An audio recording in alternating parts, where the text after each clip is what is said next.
আসসালামু আলাইকুম ওয়া রাহমাতুল্লাহি ওয়া বারাকাতুহু। ইনশাআল্লাহ চলে আসলাম আপনাদের উদ্দেশ্যে কিছু গুরুত্বপূর্ণ কথা বলার জন্য। ক্যামেরায় বন্দী হয়ে গেলাম। আমার জন্য সকলে দোয়া করবেন। ইনশাআল্লাহ আপনাদের সকলের জন্য দোয়া করি। আমি সর্বপ্রথম আমার আল্লাহ রাব্বুল আলামিনের কথা আমি স্মরণ করে আপনাদের কিছু কথা বলবো। যে কথাগুলো আমার মনের ভিতর, বুকের ভিতর সবসময় জমে থাকে। কথাগুলো যদি আমি প্রকাশ না করি আমার কষ্ট লাগে। সবসময় আমরা চিন্তা করব ইনশাল্লাহ আমরা মুসলমানের সন্তান হিসেবে 5 ওয়াক্ত নামাজ পড়ব ইনশাল্লাহ, জামাতের সহিত নামাজ পড়ার চেষ্টা করব। আমাদের স্ত্রী, সন্তান, পরিজন যারা আছে, আত্মীয় স্বজন, পাড়া প্রতিবেশী সবাইকে আমরা নামাজের উদ্দেশ্যে দাওয়াত দিব এবং আমরা বলবো 5 ওয়াক্ত জামাতের সহিত নামাজ পড়ার জন্য এবং আমাদের যারা সন্তান আছে তাদের বেশি বেশি নামাজের জন্য তাগিদ করব ইনশাল্লাহ। আমরা সব সময় ভালো চিন্তা চেতনা, ভালো বুদ্ধি এবং বিবেক বিবেচনা সঠিক সঠিক কাজে লাগাইতে পারে এই এই আমরা সব সময় তাদের পরামর্শ দিব এবং পিতা হয়ে সন্তানের জন্য যে কাম্য, পিতার যেই দায়িত্ব, ওই দায়িত্ব পালন করার চেষ্টা করব ইনশাল্লাহ। আপনারা সকলে দোয়া করবেন, আমিও আপনাদের সকলের জন্য দোয়া করি। প্রিয় ভাই, প্রিয়জন, আপনজন, ভালোবাসার মানুষ, ভালোবাসা দিবেন, ভালোবাসা পাবেন। কারণ আমরা প্রতিটা মানুষ এই ক্ষণিকের দুনিয়ায় চিরস্থায়ী না। এই ক্ষণিকের দুনিয়ায় ক্ষণিকের জন্য আল্লাহ রাব্বুল আলামিন আমাদের সৃষ্টিকর্তা পাঠিয়েছেন কিছু কামাই করে নেওয়ার জন্য।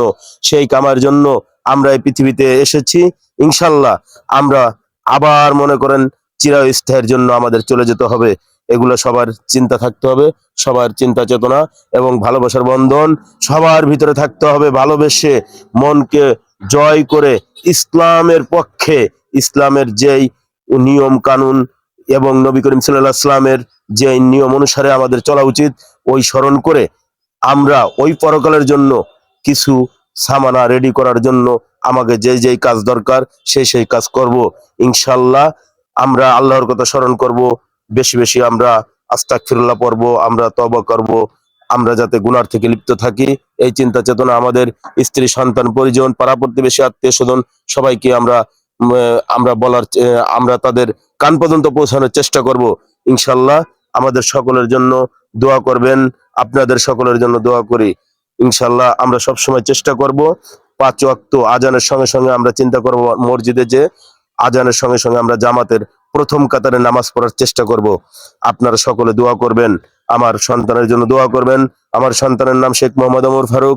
তিনি 5 ওয়াক্ত নামাজ পড়েন মাদ্রাসায়।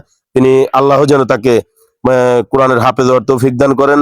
আপনাদের সকলের প্রতি আমার আহ্বান, উদারত আহ্বান, আপনারা সকলে আমার সন্তানের জন্য দোয়া করবেন। আমার এক ছেলে এক মেয়ে, তার জন্য আমার 2টি সন্তানের জন্য দোয়া করবেন। আপনাদের সন্তানের জন্য আমি দোয়া করি। আল্লাহ যেন যার যার সন্তানকে ঈমান ও আমলের সহিত চলার তৌফিক দান করেন। এই এই দোয়া চেয়ে এবং আপনাদের সবার সুস্বাস্থ্য কামনা করে আমি পরিশেষে একটাই কথা বলতে চাই, আমরা যার যার অবস্থান থেকে আমরা সকলে চেষ্টা করব ভালো কিছু মানুষকে উপলব্ধি দেখানোর জন্য। আমাদের মনের ভিতরে এই চিন্তা চেতনা থাকতে হবে যে কোনো সময় আমরা কোনো উচ্ছৃঙ্খল করব না, আমরা কারো কোনো বিপদ দেখে আমরা কোনো করব না, আমরা হাসবো না। আমরা চেষ্টা করব তার বিপদকে আমার বিপদ মনে করা, কারণ কি তাকে সান্ত্বনা দেওয়া। এটা এক মুসলমানের আর এক মুসলমানের ভাই, আর এক মুসলমান আর এক মুসলমানের ভাই, এটাই আমাদের মনে প্রাণে বিশ্বাস থাকা উচিত। প্রাণ প্রিয় ভাইরা, আপনাদের সকলের প্রতি আমি দোয়া চেয়ে আবারও ক্ষমা চেয়ে আমার সৃষ্টিকর্তা আল্লাহ রাব্বুল আলামিনের কাছে ক্ষমা চেয়ে আপনারাও আমাকে ক্ষমা দৃষ্টিতে দেখবেন। আসসালামু আলাইকুম ওয়া রাহমাতুল্লাহি ওয়া বারাকাতুহু।